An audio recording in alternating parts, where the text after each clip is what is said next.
पहले जो व्यापार मंडल जहाँ चैम्बर ऑफ कॉमर्स बना था वो कहाँ बना था, किसकी सहमति से बना था? बंद कमरे में बना था। हमेशा कंट्रोवर्सी करोगे तो आपको आप बोल रहे हो आप हमें नहीं मानते तो आपको भी फिर कोई नहीं मानेगा। बदलाव है ना, ये प्रकृति का नियम है। आज अगर मैं प्रधान बना हूँ, 2 साल बाद अगर मैं हटूंगा, 3 साल बाद, तो तब मैं भी क्या अगर कंट्रोवर्सी करूंगा? कोई ऐसा ट्रेड नहीं है जिसके लोग यहाँ पर नहीं आए थे। तो अगर सभी ट्रेड के लोग सहमति जता रहे हैं कि अमित शर्मा जी को और उनकी टीम को हम अपनी सहमति दे रहे हैं, तो मुझे लगता है कि उनको भी इस चीज को एक्सेप्ट करना चाहिए। कंट्रोवर्सी मत क्रिएट करो, बिना कंट्रोवर्सी के आप भी आओ और आने वाले समय में अगर आप इतने व्यापारियों के साथ जुड़ोगे, इतने ट्रेड्स के साथ जुड़ोगे, तो आपको भी मौका मिल सकता है। 18-19 ट्रेडर्स के प्रेसिडेंट और जनरल सेक्रेटरी यहाँ पे आए थे, तो बना बनाया कुछ भी नहीं है। ट्रेडर्स ने बोला कि आप इलेक्शन करवा लो जी, अगर कोई मीडिया में वाइट्स दे रहा है तो इलेक्शन करवा लो। लेकिन मैं कंट्रोवर्सी में नहीं पड़ना चाहता, ना उनके साथ मेरी कोई कंट्रोवर्सी है। मैं यही चाहता हूं कि वो मेरे छोटे भाई हैं और छोटे भाई की तरह वो भी हमारे साथ जुड़े। उनके साथ भी कोई दुश्मनी नहीं है, वो हमारे भाई हैं, उन्होंने भी काम किया अपने समय में, और अब हमें मौका मिला है तो हम भी अपने व्यापारी वर्गों के लिए काम करेंगे। श्री वाचस्पति शर्मा जी, जनरल सेक्रेटरी। ठीक है। Ratan Singh ji, general secretary. चलो श्री विक्रांत मेहंदी जी, श्री वर्षल गंदोत्रा जी, श्री विशाल पंडोत्रा जी, secretary. Shri Ajay Tripathi ji, joint secretary. साहिल गंदोत्रा जी, मीडिया इंचार्ज। ਜਿਹੜਾ ਸਾਡਾ ਧਨ एकत्रित करना श्री संजीव अत्री जी, ट्रेजरर। क्या निवेदन है, ये सारे लाइन खड़वाइए। भारत माता की जय। चैम्बर ऑफ कॉमर्स जिंदाबाद। और शेरावाली दा की जय।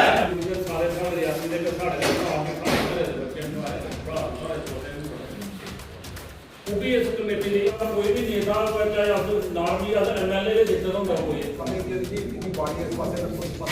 भी मकान बनता या कोई भी परिवार बनता या कोई भी नई चीज बनती है तो सामूहिक सारे ना एक मतलब सलाह ये सारे सामूहिक। सबसे पहले तो मैं मुबारकबाद दूंगा जितने भी हमारे टीम मेंबर्स और एडवाइजर्स आए हैं, जो उनका आज गठन किया गया है टीम का, उन सभी को मुबारकबाद। और रियासी की जनता को भी मुबारकबाद, रियासी के व्यापारियों को भी मुबारकबाद, क्योंकि ये व्यापार मंडल रियासी की हिस्ट्री में पहली बार बना है। पहले कोई व्यापार मंडल नहीं बना था इलेक्टेड, ये पहली बार बना है। इसलिए कोशिश ये रहेगी कि रियासी में क्या क्या मुश्किलें आ रही हैं, व्यापारियों को कहाँ से क्या क्या दिक्कत है, उन सभी मसलों के ऊपर बात की जाएगी और कंटिन्यूसली हम मीटिंग्स करते रहेंगे इसके ऊपर। और जो भी समस्याएं व्यापारियों द्वारा हमें बताई जाएंगी, हमारी टीम को अधिकारियों के साथ मिलकर सुनिश्चित करेंगे कि वो सॉल्व हो सके प्रॉब्लम्स। देखिए, हमारी पूरी कोशिश रहेगी कि रियासी के व्यापार को जो है वो बढ़ाना है। वो कैसे बढ़ाना है, वो सभी टीम के लोग और जो हमारे मेंबर्स हैं, जितने भी ट्रेड्स हैं, वो भी अपनी सजेशंस देंगे। बाकी हमें कंट्रोवर्सी में किसी के साथ कोई कंट्रोवर्सी नहीं है। जो पहले लोग थे वो भी हमारे भाई हैं, हमें उनके साथ भी कोई दुश्मनी नहीं है। वो हमारे भाई हैं, उन्होंने भी काम किया अपने समय में, और अब हमें मौका मिला है तो हम भी अपने व्यापारी वर्गों के लिए काम करेंगे। देखो जी, सबसे पहली बात तो ये है कि व्यापार मंडल का अगर हमें प्रधान बनाया गया है तो सभी व्यापारी लोगों ने बनाया है। आज जहाँ पर जितने ट्रेड थे उतने तो हमें भी पता नहीं था कि रियासी के ट्रेड हैं। और मैं एक सवाल आपके माध्यम से भी पूछना चाहूंगा कि पहले जो व्यापार मंडल जहाँ चैम्बर ऑफ कॉमर्स बना था वो कहाँ बना था, किसकी सहमति से बना था? बंद कमरे में बना था या ओपन में, जैसे हमने डिंडोरा फीड के लोगों को बुलाया और लोग यहाँ पर आए? पहली हमारी मीटिंग थी तो उसमें 80 लोग आए थे। आज बारिश के कारण हमने पहले ही लोगों को कम बुलाया था, हमने सिर्फ हर ट्रेड के प्रेसिडेंट और जनरल सेक्रेटरी को बुलाया था, और वो लोग आए थे। यहाँ पर कॉस्मेटिक एंड गिफ्ट के लोग आए थे, यहाँ पर करियाना यूनियन के आए थे, बस यूनियन के आए थे, ऑटो यूनियन के आए थे, मेटाडोर यूनियन के लोग आए थे, फ्रूट एंड वेजिटेबल यूनियन के लोग आए थे, बार्बर यूनियन के लोग आए थे। कोई ऐसा ट्रेड नहीं है जिसके लोग यहाँ पर नहीं आए थे। तो अगर सभी ट्रेड के लोग सहमति जता रहे हैं कि अमित शर्मा जी को और उनकी टीम को हम अपनी सहमति दे रहे हैं, तो मुझे लगता है कि उनको भी इस चीज़ को एक्सेप्ट करना चाहिए। और जो बदलाव है ना, ये प्रकृति का नियम है। आज अगर मैं प्रधान बना हूँ, 2 साल बाद अगर मैं हटूंगा, 3 साल बाद, तो तब मैं भी क्या अगर कंट्रोवर्सी करूंगा, मैं भी बोलूंगा कि मैं ही प्रधान हूँ और कोई प्रधान नहीं है। ऐसा नहीं होता है। समय समय के बाद बदलाव होता है, और ये व्यापार मंडल या चैम्बर ऑफ कॉमर्स जो हमारा बना है, ये कोई इसको राजनीति से हमें जोड़ने की जरूरत नहीं है। ना तो हमें कोई सैलरी किसी ने देनी है, ना हमें भारतीय जनता पार्टी में सैलरी मिलेगी, ना यहाँ पे सैलरी मिलेगी। तो अपना टाइम तोड़कर, अपने बिजनेस को छोड़कर हमें अपने सोसाइटी के लिए काम करना है। तो इसलिए मैं उनसे भी ये आग्रह करूंगा कि आप भी हमारे छोटे भाई हो, कंट्रोवर्सी मत क्रिएट करो, बिना कंट्रोवर्सी के आप भी आओ। और आने वाले समय में अगर आप इतने व्यापारियों के साथ जुड़ोगे, इतने ट्रेड्स के साथ जुड़ोगे, तो आपको भी मौका मिल सकता है। लेकिन अगर आप हमेशा कंट्रोवर्सी करोगे तो आप बोल रहे हो आप हमें नहीं मानते, तो आपको भी फिर कोई नहीं मानेगा। अगर उनको इतना इलेक्शन करवाने का शौक है, हमें तो सभी ट्रेडर्स ने बोला कि आप इलेक्शन करवा लो जी, अगर कोई मीडिया में वाइट्स दे रहा है तो इलेक्शन करवा लो। लेकिन मैं कंट्रोवर्सी में नहीं पड़ना चाहता, ना उनके साथ मेरी कोई कंट्रोवर्सी है।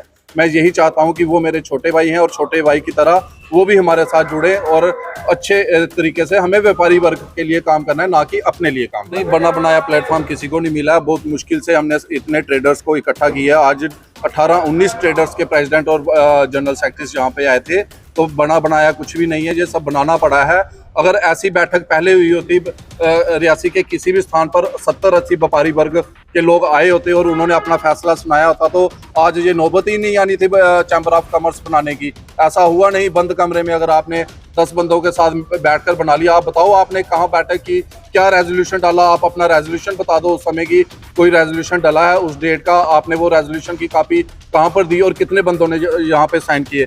हमारे पास ये कॉपी पड़ी हुई है जिसमें ये आप साफ देख सकते हैं कितने बंदों ने साइन किए हैं। 60 व्यापारियों ने जो है वो साइन किए हैं। और जो आज हैं, आज आप देख सकते हो कितने 39 जो हैं लोग आए हैं, और इसमें से 18 ट्रेड यूनियन के प्रेसिडेंट और उनके उपप्रधान और उनके जनरल सेक्रेटरी आए थे। तो अगर ये कॉपी आपके सामने, यहाँ पर सबने लिखा हुआ है कि कौन किराना यूनियन का प्रेसिडेंट है, कौन इलेक्ट्रॉनिक यूनियन का प्रेसिडेंट है। अगर ये सभी लोग आए तो फिर कंट्रोवर्सी किस चीज की। आप भी आओ, आने वाले समय में आपको भी अच्छे से मौका मिलेगा। इसके पीछे की यही सोच है कि अनुभवी लोगों के साथ साथ हमने एडवाइजर्स भी, आपने देखा कि जो हमारे सीनियर लोग हैं, जो गवर्नमेंट जॉब से रिटायर हुए हैं, जहाँ बिजनेस में उनको बहुत तजुर्बा है, उनको हमने एज ए एडवाइजर रखा हुआ है। क्योंकि हम भी नए लोग हैं, हमसे भी कहीं गलती हो सकती है, तो वो एडवाइजर्स हमें सलाह दे सकते हैं। जो हमने सीनियर लोग रखे हैं और जूनियर लोग रखे हैं, जैसे हमने जनरल सेक्रेटरी एक सीनियर रखा है, एक जूनियर रखा है, वाइस प्रेसिडेंट एक सीनियर रखा है, एक जूनियर रखा है। उसका यही मकसद है कि जो जूनियर है वो अपने सीनियर से सीखें, आने वाले समय में वो सीनियर हो सकते हैं और नई पीढ़ी को भी मौका मिल सकता है। इस बात का जवाब नहीं देंगे, क्योंकि वो चीज़ तब होती है जब कोई इलेक्टेड आदमी हो, कोई MLA हो, कोई MP हो, जो गवर्नमेंट से सैलरी ले रहा हो, जहाँ ऑनरेरियम ले रहा हो, वो आदमी चैम्बर ऑफ कॉमर्स का प्रेसिडेंट नहीं हो सकता है। जो सैलरी ले रहा हो, पोस्ट से कोई मतलब नहीं होता है कि वो BJP में है, जहाँ कांग्रेस में है। आप भी तो अलग अलग पार्टीज में रहे हो, आपको ऐसे शब्द शोभा नहीं देते हैं। आपने उल्टा कहना चाहिए कि व्यापारी वर्ग का जो नया व्यापार मंडल बना है, चैम्बर की टीम बनी है, आपने उनको शुभकामनाएं देनी चाहिए और आने वाले समय में हमारा लोगों का व्यापार बढ़ना चाहिए। इसके ऊपर आपका जो है वो ध्यान होना चाहिए। कोई रणनीति नहीं है, हमारी एक ही रणनीति है कि व्यापारी वर्ग के लिए क्या काम किया जाए और कैसे रियासी के व्यापारी वर्ग को जो है वो बढ़ाया जाए।